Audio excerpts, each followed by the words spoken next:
Non è nato per essere un re, è diventato un re perché nessuno prima di lui aveva osato incendiare così la scena.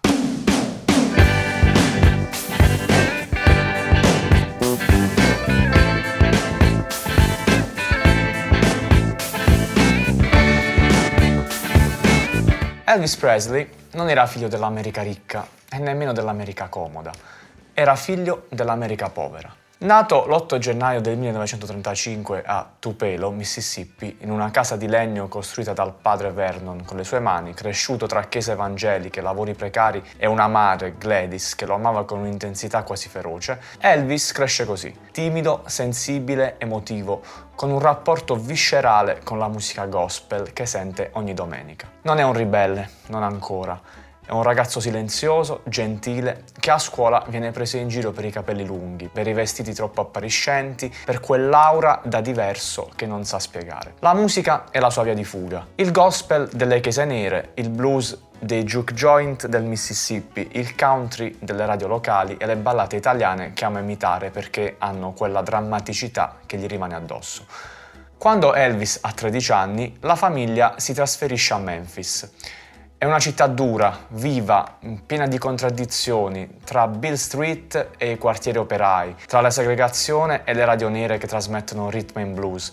Elvis qui trova il suo universo. Lavora come camionista, ascolta musica ovunque e sogna un futuro che non sa definire.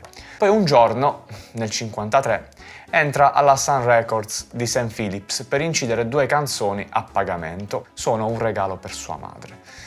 Nessuno pensa ad un futuro da star, nessuno, ma la segretaria, Marion Keisker, ascolta quella voce e annota una frase che cambierà la storia. Elvis Presley, good ballad singer. Quando l'anno dopo Elvis torna negli studi Sun, St. Phillips ha un'intuizione audace. Se trovassi un bianco che canta come un nero, potrei cambiare il mondo. Non sa ancora di averlo già davanti. Il 5 luglio del 1954, durante una pausa, Elvis inizia a strimpellare That's All Right di Arthur Crudup. Non era previsto, non era un provino, era un impulso. Scotty Moore alla chitarra e Bill Black al contrabbasso lo seguono e quello che succede in quei minuti non somiglia a niente di ascoltato prima. Well, mama, she done told me, papa done told me too. St. Phillips spalanca la porta dello studio e dice solo continuate.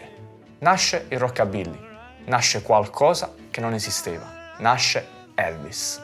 Cos'è il rockabilly? Il rockabilly è la primissima forma di rock and roll nata proprio a metà degli anni 50, appunto, nel sud degli Stati Uniti, soprattutto tra Memphis, Tennessee e il Mississippi. È l'incontro fisico e sonoro tra 2 mondi che fino ad allora non dialogavano. Il country hillbilly bianco e l'R&B e il blues nero. Il nome infatti unisce rock e hillbilly, la musica appunto rurale bianca. È musica veloce, nervosa, scarna, costruita su pochi elementi, voce molto espressiva, spesso con urla, sospiri, yodel e improvvisazioni. Chitarra elettrica brillante, twang, con riff semplici e assoli molto corti. Contrabbasso slap, quindi colpi secchi sulle corde che creano questo effetto percussivo. Batteria essenziale, spesso solo il rullante, charleston e qualche backbeat. Assenza quasi totale di fiati e pianoforti all'inizio. È musica fatta di energia, non di complessità. Tecnicamente il ritmo è molto vicino al boogie woogie con accenti forti e sincopi. Il tempo, il beat è generalmente veloce, siamo tra i 140 e i 170 bpm e la struttura è un classico schema a 12 battute blues o versi brevi A-A-B. La voce è una tecnica ibrida tra gospel nero e country bianco. Le chitarre elettriche sono pregne di un uso di un effetto chiamato echo slapback, proprio tipico suono del Sun Records, cioè un delay brevissimo che crea un effetto di tipo rimbalzo. Quindi il rockabilly è una musica istintiva, ruvida, erotica e fisica. È la scintilla che fa esplodere Elvis. È il momento esatto in cui gli Stati Uniti scoprono che un ragazzo bianco può suonare come un nero e che questo può cambiare tutto. Quando Elvis firma per la RCA nel 1956, il suo destino accelera. Entra in sala a Nashville con musicisti straordinari, ma all'inizio qualcosa non funziona. manca la spontaneità, manca il caos controllato delle sessioni della Sun Records. Steve Scholz, responsabile artistico, chiama Sam Phillips che gli dà un solo consiglio. Gli dice: non forzarlo, lascialo libero. Da quella libertà nasce I Got a Woman e subito dopo il terremoto, Heartbreak Hotel. Well, it's down at the end of Lonely Street at Heartbreak Hotel. I'll make you so lonely, baby. È Elvis che porta una tristezza blues in un mondo country pop ancora troppo pulito. È Elvis che canta la solitudine come se la stesse vivendo in quel momento. Da qui in poi la televisione. La televisione amplifica tutto. La televisione che senza saperlo sta per vedere qualcosa che cambierà la cultura americana per sempre. Il 28 gennaio 1956 Elvis appare nello stage show dei Dorsey Brothers. Il pubblico è confuso, poi però si incuriosisce, poi si inquieta, perché quell'energia non è stata pensata per la TV. È troppo fisica, troppo erotica, troppo vera. Ma è il 5 giugno del 56 che si rompe tutto. Al Milton Berle Show, Elvis canta Hound Dog, muovendosi come nessuno aveva mai osato. Anca, bacino, gambe, voce, è un'onda d'urto. 40 milioni di americani lo guardano e in un secondo l'America si spacca. Well, they said you was high class. Well, that was just a lie. Yeah, they said you were high class. Well, that was just a lie. Gli adolescenti lo adorano.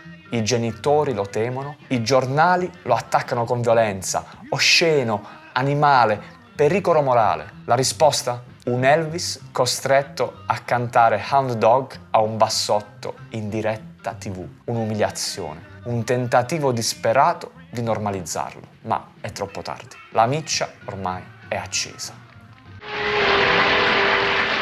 You ain't nothing but a hound dog, crying all the time. You ain't nothing. Le sue canzoni esplodono nelle classifiche.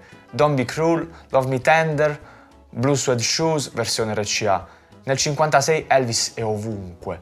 La sua voce passa dal rock al gospel, dal blues alle ballate, con una naturalezza disarmante. Elvis non è solo un cantante, è il simbolo dell'America che cambia pelle. L'America povera che vuole una possibilità, l'America repressa che vuole respirare, l'America giovane che vuole vivere, non sopravvivere. Nel 57 Elvis conquista il cinema con Love Me Tender e mentre il suo successo cresce anche il suo conflitto interiore. Vuole essere un bravo ragazzo, vuole essere rispettato, ma la sua natura è quella di un performer totale, impulsivo, emotivo, istintivo. Il servizio militare nel 58 lo trasformerà in un eroe nazionale. L'America che lo criticava ora lo acclama. La ribellione si spegne e nasce il mito. Wise men say, only fools rush. Ma chi era davvero Elvis? Dietro la leggenda c'era un ragazzo fragile, timido, emotivo al limite della vulnerabilità. Legatissimo a sua madre, Gladys, è devastato quando lei muore nel 58. È un ragazzo generoso fino allo sfinimento, capace di dare soldi, auto, case a perfetti sconosciuti, affamato di un amore ma terrorizzato dall'abbandono. Era un uomo in costante bilico, tra sacro e profano, tra gospel e rock, tra desiderio di quiete e bisogno di bruciare la scena. E soprattutto era questo, un ragazzo bianco cresciuto come se fosse un nero, immerso nella musica nera, che porta appunto quella cultura nel cuore del mainstream americano. Un ponte vivente tra mondi che non si parlavano. Love me tender, love me true. Thank you.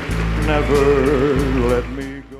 Elvis non è un idolo da cartolina, è un simbolo sociale, culturale ed emotivo. È il self-made king, il ragazzo che ha aperto la porta del rock and roll a milioni di giovani bianchi, il cantante che ha reso il corpo parte della musica, l'artista che ha incarnato per la prima volta la parola pop.